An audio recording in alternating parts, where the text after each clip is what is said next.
ਸਤਿ ਸ਼੍ਰੀ ਅਕਾਲ, ਨਮਸਤੇ ਜੀ ਆਇਆਂ ਨੂੰ ਬੱਚਿਓ। ਸਵਾਗਤ ਹੈ ਤੁਹਾਡਾ ਇੱਕ ਵਾਰ ਫੇਰ ਮੇਰੇ channel Punjabi learning with Mohita ਵਿੱਚ।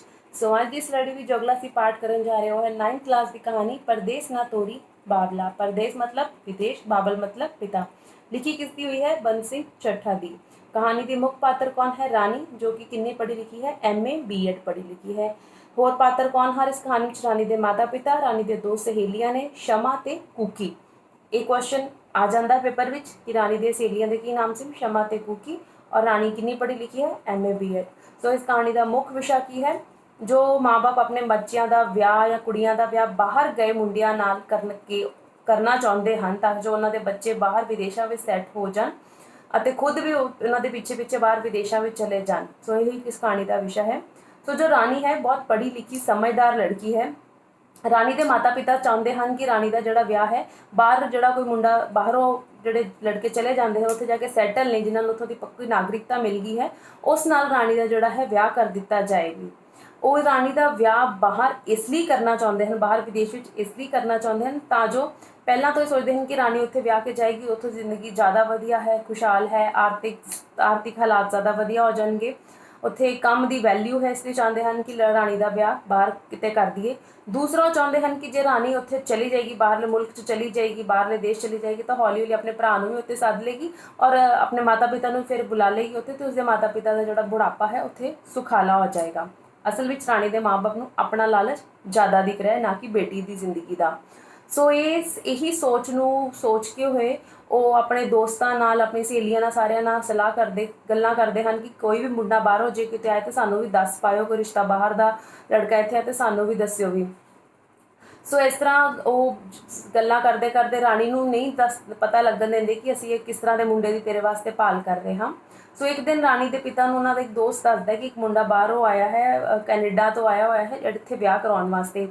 ਰਾਣੀ ਦੇ ਪਿਤਾ ਜੀ ਬੜੇ ਖੁਸ਼ ਹੁੰਦੇ ਹਨ। ਉਹ ਆਪਣੇ ਦੋਸਤ ਨੂੰ ਕਹਿੰਦੇ ਹਨ ਕਿ ਤੂੰ ਮੁੰਡੇ ਵਾਲਿਆਂ ਨਾਲ ਗੱਲ ਕਰ, ਸਾਡੀ ਕੁੜੀ ਦੀ ਪਹਿਲਾਂ ਗੱਲ ਕਰ, ਕਿਤੇ ਹੋਰ ਕੋਈ ਕੁੜੀ ਵਾਲੇ ਨਾ ਆ ਜਾਣ ਵੀ।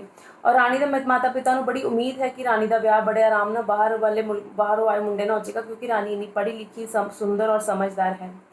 ਸੋ ਇੱਕ ਦਿਨ ਨਿਸ਼ਚਿਤ ਹੁੰਦਾ ਹੈ, ਰਾਣੀ ਦੇ ਪਿਤਾ ਜੀ ਆਪਣੇ ਦੋਸਤ ਦੇ ਨਾਲ ਉਸ ਮੁੰਡੇ ਨੂੰ ਵੇਖਣ ਚਲੇ ਜਾਂਦੇ ਹਨ ਜਿਹੜਾ ਬਾਹਰੋਂ ਆਇਆ ਹੋਇਆ ਹੈ। ਜਦੋਂ ਰਾਣੀ ਦੇ ਪਿਤਾ ਜੀ ਉਸ ਮੁੰਡੇ ਨੂੰ ਉਸਦੇ ਘਰ ਜਾ ਕੇ ਵੇਖਦੇ ਹਨ ਤਾਂ ਬੜੇ ਹੈਰਾਨ ਹੋ ਜਾਂਦੇ ਹਨ, ਪਰੇਸ਼ਾਨ ਹੋ ਜਾਂਦੇ ਹਨ ਵੇਖ ਕੇ ਮੁੰਡੇ ਨੂੰ, ਕਿਉਂਕਿ ਮੁੰਡਾ ਜਿਹੜਾ ਹੈ 40-45 ਸਾਲ ਦਾ ਹੈ। ਤਾਂ ਇੱਕ ਤਰ੍ਹਾਂ ਦਾ ਇੱਕ ਬੁੱਢਾ ਵਿਅਕਤੀ ਲੱਗ ਰਿਹਾ ਹੈ। ਤਾਂ ਉਹ ਵੇਖ ਕੇ ਬੜੇ ਹੈਰਾਨ ਹੁੰਦੇ ਹਨ ਕਿ ਮੇਰੀ ਜਿਹੜੀ ਧੀ ਹੈ ਉਹ ਤਾਂ 25 ਸਾਲ ਦੀ ਹੈ ਔਰ ਐਡੇ ਵੱਡੀ ਉਮਰ ਦੇ ਵਿਅਕਤੀ ਨਾਲ ਮੈਂ ਆਪਣੀ ਬੇਟੀ ਦਾ ਵਿਆਹ ਕਿਸ ਤਰ੍ਹਾਂ ਕਰ ਦੇਵਾਂਗੀ।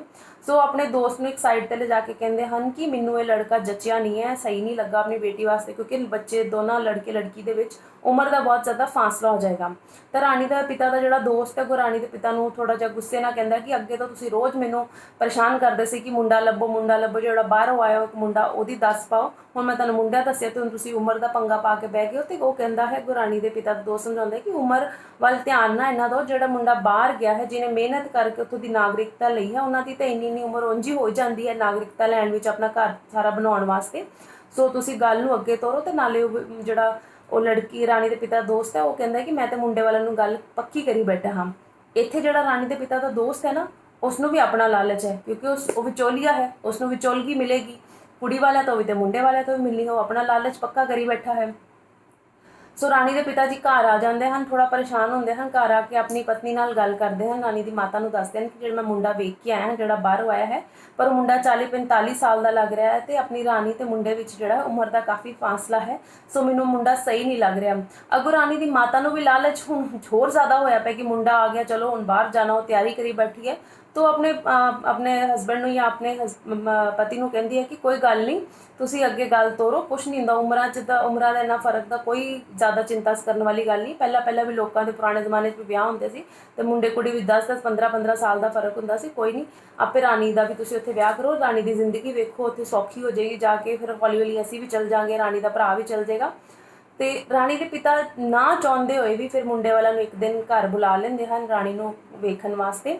ਸੋ ਤੈਅ ਦਿਨ ਤੇ ਮੁੰਡਾ ਤੇ ਮੁੰਡਾ ਆਪਣੀ ਮਾਤਾ ਜੀ ਨੂੰ ਨਾਲ ਲੈ ਕੇ ਆ ਜਾਂਦਾ ਹੈ ਰਾਣੀ ਦੇ ਘਰ ਵੇਖਣ ਵਾਸਤੇ, ਰਾਣੀ ਨੂੰ ਵੇਖਣ ਵਾਸਤੇ। ਉਸ ਦਿਨ ਰਾਣੀ ਨੇ ਆਪਣੀ ਸਹੇਲੀਆਂ ਦੋਨੋਂ ਸ਼ਮਾ ਤੇ ਕੁੱਕੀ ਨੂੰ ਵੀ ਘਰੇ ਸੱਦਿਆ ਹੁੰਦਾ ਹੈ। ਉਹ ਸ਼ਮਾ ਤੇ ਕੁੱਕੀ ਬਾਹਰ ਜਿਹੜਾ ਆਇਆ ਮੁੰਡੇ ਨੂੰ ਵੇਖਦੀਆਂ ਹਨ ਤੇ ਅੰਦਰ ਜਾ ਕੇ ਰਾਣੀ ਨੂੰ ਦੱਸਦੀਆਂ ਹਨ ਕਿ ਮੁੰਡਾ ਤਾਂ ਬਹੁਤ ਵੱਡੀ ਉਮਰ ਦਾ ਲੱਗ ਰਿਹਾ ਹੈ ਤੇਰੇ ਤੋਂ, ਨਾਲੇ ਮੁੰਡਾ ਬਾਹਰੋਂ ਆਇਆ ਹੋਇਆ ਹੈ। ਰਾਣੀ ਨੂੰ ਪਹਿਲਾਂ ਨਹੀਂ ਪਤਾ ਸੀ ਕਿ ਮੁੰਡਾ ਬਾਹਰੋਂ ਆਇਆ, ਬਾਹਰਲੇ ਦੇਸ਼ ਤੋਂ ਆਇਆ। ਤਾਂ ਰਾਣੀ ਨੂੰ ਜਦੋਂ ਇਹ ਗੱਲ ਪਤਾ ਲੱਗਦੀ ਹੈ ਤਾਂ ਉਹ ਕਮਰੇ ਤੋਂ ਬਾਹਰ ਆਉਣ ਤੋਂ ਨਾ ਕਰ ਦਿੰਦੀ ਹੈ। ਤਾਂ ਉਸਦੇ ਪਿਤਾ ਜੀ ਉਸਨੂੰ ਬੁਲਾਉਣ ਜਾਂਦੇ ਹਨ ਤਾਂ ਰਾਣੀ ਆਪਣੇ ਪਿਤਾ ਜੀ ਨੂੰ ਸਾਫ਼-ਸਾਫ਼ ਕਹਿ ਦਿੰਦੀ ਹੈ ਕਿ ਮੈਂ ਬਾਹਰੋਂ ਆਏ ਕਿਸੇ ਵੀ ਲੜਕੇ ਨਾਲ ਵਿਆਹ ਜਿਹੜਾ ਹੈ ਨਹੀਂ ਕਰਾਉਣਾ, ਨਾਲੇ ਇਹ ਮੁੰਡਾ ਇੰਨੀ ਉਮਰ ਦਾ ਮੇਰੇ ਤੋਂ ਵੱਡਾ ਹੈ, ਤੁਸੀਂ ਕਿਵੇਂ ਨੂੰ ਘਰ ਸੱਦ ਲਿਆ? ਤੁਸੀਂ ਮੇਰੇ ਮਾਤਾ ਪਿਤਾ ਹੋ ਜਾਂ ਕੀ ਹੋ? ਤੁਸੀਂ ਮੇਰੇ ਨਾਲ ਕੋਈ ਦੁਸ਼ਮਣੀ ਕੱਢ ਰਹੇ ਹੋ ਕਿ ਇੰਨੀ ਵੱਡੀ ਉਮਰ ਦੇ ਵਿਅਕਤੀ ਨਾਲ ਮੇਰਾ ਵਿਆਹ ਕਰਨ ਲੱਗੇ ਹੋ? ਉਸਦੇ ਪਿਤਾ ਜੀ ਉਸ ਪਹਿਲਾਂ ਸਮਝਾਉਣ ਦੀ ਕੋਸ਼ਿਸ਼ ਕਰਦੇ ਹਨ ਕਿ ਨਹੀਂ ਇੰਜ ਦੀ ਕੋਈ ਗੱਲ ਨਹੀਂ, ਥੋੜੀ ਉਮਰ ਦਾ ਕੀ ਹੈ, ਉਮਰ 'ਚ ਵੈਸੇ ਵੱਡਾ ਲੱਗ ਰਿਹਾ ਹੈ, ਤੇਰੀ ਜ਼ਿੰਦਗੀ ਸੌਖੀ ਹੋ ਜਾਏਗੀ। ਤਾਂ ਰਾਣੀ ਅੱਜ ਉਸ ਦਿਨ ਦੀ ਅਖਬਾਰ ਕੱਢ ਕੇ ਆਪਣੇ ਪਿਤਾ ਜੀ ਨੂੰ ਵਿਖਾਉਂਦੀ ਕਿ ਆਹ ਦੇਖੋ, ਅੱਜ ਦੀ ਅਖਬਾਰ ਵਿੱਚ ਖਬਰ ਆਈ ਹੈ ਕਿ ਥੋੜੇ ਦਿਨ ਪਹਿਲਾਂ ਕੋਈ ਇੱਕ ਮੁੰਡਾ ਬਾਹਰੋਂ ਆਇਆ ਸੀ, ਪੰਜਾਬ ਵਿੱਚ ਆਇਆ ਸੀ, ਉੱਥੇ ਕਿਸੇ ਕੁੜੀ ਨਾਲ ਵਿਆਹ ਕਰਾਇਆ ਤੇ ਵਿਆਹ ਕਰਾ ਕੇ 5 ਲੱਖ ਦਾਜ ਦਾ ਜਿਹੜਾ ਰੁਪਏ ਸੀ ਉਹ ਵੀ ਨਾਲ ਲੈ ਕੇ ਬਾਹਰ ਫਿਰ ਆਪਣੇ ਦੇਸ਼ ਨੂੰ ਮੁਲਕ ਨੂੰ ਵਾਪਸ ਚਲ ਗਿਆ ਤੇ ਕਹਿ ਕੇ ਗਿਆ ਸੀ ਕਿ ਮੈਂ ਕੁੜੀ ਨੂੰ ਸੱਦ ਲਾਂਗਾ, ਤੇ ਅੱਜ ਤੱਕ ਉਸਨੇ ਕੁੜੀ ਨੂੰ ਸੱਦਿਆ ਨਹੀਂ। ਕਿੰਨਾ ਟਾਈਮ ਬੀਤ ਚੁੱਕਾ ਹੈ, ਉਸਨੇ ਕੁੜੀ ਨੂੰ ਸੱਦਿਆ ਨਹੀਂ ਤੇ ਨਾ ਉਸ ਮੁੰਡੇ ਦੀ ਕੋਈ ਖੋਜ ਖਬਰ ਮਿਲਦੀ ਪਈ ਹੈ। ਤੇ ਵਿਚਾਰੀ ਕੁੜੀ ਇੱਧਰ ਰੋਂਦੀ ਹੋਈ ਆਪਣੀ ਜ਼ਿੰਦਗੀ ਬਿਤਾ ਰਹੀ ਹਨ। ਤੇ ਰਾਣੀ ਦੇ ਪਿਤਾ ਫਿਰ ਦਲੀਲ ਦਿੰਦੇ ਹਨ ਕਿ ਕੋਈ ਗੱਲ ਨਹੀਂ, ਸਾਰੇ ਮੁੰਡੇ ਇੰਜ ਦੇ ਨਹੀਂ ਹੁੰਦੇ, ਇਹ ਮੁੰਡਾ ਮੇਰਾ ਵੇਖਿਆ ਪਰਖਿਆ ਹੈ। ਤੇ ਰਾਣੀ ਆਪਣੇ ਪਿਤਾ ਨੂੰ ਕਹਿੰਦੀ ਕਿਸ ਤਰ੍ਹਾਂ ਤੁਸੀਂ ਵੇਖ ਪਰਖ ਲਿਆ? ਕੀ ਤੁਸੀਂ ਉਹਦੇ ਦੇਸ਼ ਵਿੱਚ ਜਾ ਕੇ ਵੇਖਿਆ ਉੱਥੇ ਉਹ ਕਿਸ ਤਰ੍ਹਾਂ ਰਹਿ ਰਿਹਾ ਹੈ? ਤੁਸੀਂ ਪਤਾ ਕੀਤਾ ਕਿ ਕਿਤੇ ਉਹਨੇ ਉੱਥੇ ਤੇ ਨਹੀਂ ਵਿਆਹ ਕਰਾਇਆ? ਕਿਉਂਕਿ ਅੱਗੋਂ ਰਾਣੀ ਕਹਿੰਦੀ ਕਿ ਪਿਤਾ ਜੀ, ਕੰਧ ਓਲੇ ਪਰਦੇਸ ਹੁੰਦਾ ਹੈ। ਕੰਧ ਓਲੇ ਮਤਲਬ ਕੰਧ ਮਤਲਬ ਦੀਵਾਰ, ਓਲੇ ਮਤਲਬ ਕੰਧ ਤੋਂ ਉਸ ਪਾਰ, ਦੀਵਾਰ ਤੋਂ ਉਸ ਪਾਰ, ਪਰਦੇਸ ਹੀ ਹੋਏਗਾ। ਸਾਨੂੰ ਕੀ ਪਤਾ ਸੀ ਜਿਹੜਾ ਕਿਹੜਾ ਜਾ ਕੇ ਵੇਖਿਆ ਹੈ। ਨਾਲੇ ਦੂਸਰਾ ਰਾਣੀ ਕਹਿੰਦੀ ਕਿ ਇੱਕ ਤਾਂ ਮੈਂ ਬਾਹਰੋਂ ਆਏ ਮੁੰਡੇ ਨਾਲ ਵਿਆਹ ਨਹੀਂ ਕਰਾਉਣਾ, ਨਾਲੇ ਏਡੀ ਵੱਡੀ ਉਮਰ ਦੇ ਵਿਅਕਤੀ ਨਾਲ ਮੈਂ ਕਿਸ ਤਰ੍ਹਾਂ ਵਿਆਹ ਕਰਾ ਲਵਾਂ? ਮੈਂ ਆਪਣੇ ਦੇਸ਼ ਵਿੱਚ ਹੀ ਰਹਿਣਾ ਹੈ। ਧੀ ਦੇ ਮੁੱਖੋਂ ਇੰਜ ਦੀਆਂ ਗੱਲਾਂ ਸੁਣ ਕੇ ਰਾਣੀ ਦਾ ਜਿਹੜਾ ਪਿਤਾ ਜੀ ਹੈ ਉਹ ਨੀਵੀਂ ਪਾ ਲੈਂਦਾ, ਯਾਨੀ ਕਿ ਸ਼ਰਮਸਾਰ ਹੋ ਜਾਂਦਾ ਹੈ ਕਿ ਆਪਣੇ ਲਾਲਚ ਕਰਕੇ ਆਪਣੀ ਧੀ ਦੀ ਜ਼ਿੰਦਗੀ ਨੂੰ ਰੋੜਨ ਡੋਬਣ ਲੱਗਾ ਸੀ। ਤੇ ਰਾਣੀ ਵੀ ਆਪਣੇ ਪਿਤਾ ਨੂੰ ਕਹਿੰਦੀ ਕਿ ਜੇ ਤੁਸੀਂ ਮੇਰੇ ਨਾਲ ਜ਼ਬਰਦਸਤੀ ਕਰੋਗੇ, ਕਿ ਇਸੇ ਮੁੰਡੇ ਨਾਲ ਵਿਆਹ ਕਰਾਉਣ ਦੀ ਜ਼ਬਰਦਸਤੀ ਕਰੋਗੇ, ਤਾਂ ਮੈਂ ਖੁਦਕੁਸ਼ੀ ਕਰ ਲਵਾਂਗੀ।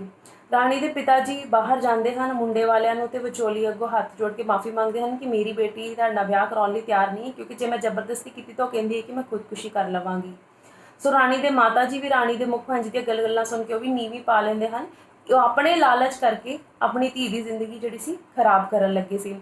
ਰਾਣੀ ਉਹਨਾਂ ਨੂੰ ਫਿਰ ਸਮਝਾਉਂਦੀ ਹੈ ਕਿ ਮੈਂ ਪੜ੍ਹੀ ਲਿਖੀ ਹਾਂ, ਸਮਝਦਾਰ ਹਾਂ, ਇੱਥੇ ਵੀ ਇੰਡੀਆ ਵਿੱਚ ਵੀ, ਭਾਰਤ ਵਿੱਚ ਜਾਂ ਪੰਜਾਬ ਵਿੱਚ ਵੀ ਕੋਈ ਚੰਗਾ ਮੈਨੂੰ ਮੁੰਡਾ ਮਿਲ ਜਾਏਗਾ। ਮੈਂ ਇੱਥੇ ਰਹਿ ਕੇ ਆਪਣੇ ਦੇਸ਼ ਲਈ ਵੀ ਕੁਝ ਕਰਨਾ ਚਾਹੁੰਦੀ ਹਾਂ ਤੇ ਇੱਥੇ ਆਪਣੇ ਮਾਤਾ ਪਿਤਾ ਦੇ ਕੋਲ ਵੀ ਰਹਿਣਾ ਚਾਹੁੰਦੀ ਹਾਂ। ਤੇ ਉਹ ਵੀ ਸਮਝਾਉਂਦੀ ਹੈ ਕਿ ਅੱਜ ਕੱਲ੍ਹ ਬਹੁਤ ਜ਼ਿਆਦਾ ਫਰਾਡ ਔਰ ਧੋਖੇ ਹੁੰਦੇ ਹਨ। ਜਿਹੜੇ NRI ਮੁੰਡੇ ਬਾਹਰ ਗਏ ਹੁੰਦੇ ਹਨ, ਇੱਥੇ ਆਉਂਦੇ ਹਨ, ਕੁੜੀਆਂ ਨਾਲ ਵਿਆਹ ਕਰਾਉਂਦੇ ਹਨ। ਉਹਨਾਂ ਨੇ ਪਹਿਲਾਂ ਹੀ ਉੱਥੇ ਵੀ ਬਾਹਰਲੇ ਦੇਸ਼ਾਂ 'ਚ ਵੀ ਵਿਆਹ ਕਰਾਏ ਹੁੰਦੇ ਹਨ। ਸਿਰਫ ਇੱਥੋਂ ਪੰਜਾਬ ਦੀ ਕੁੜੀਆਂ ਨਾਲ ਵਿਆਹ ਕਰਾ ਕੇ ਤੇ ਦਾਜ ਦੇ ਪੈਸੇ ਲੈ ਕੇ ਇੱਥੋਂ ਚਲੇ ਜਾਂਦੇ ਹਨ। ਸਾਰੀ ਜ਼ਿੰਦਗੀ ਕੁੜੀਆਂ ਦੀ ਜ਼ਿੰਦਗੀ ਜਿਹੜੀ ਹੈ ਖਰਾਬ ਕਰ ਜਾਂਦੇ ਹਨ। ਸੋ ਇਹ ਸੀ ਕਹਾਣੀ ਪਰਦੇਸ ਨਾ ਤੋਰੀ ਬਾਬਲਾ।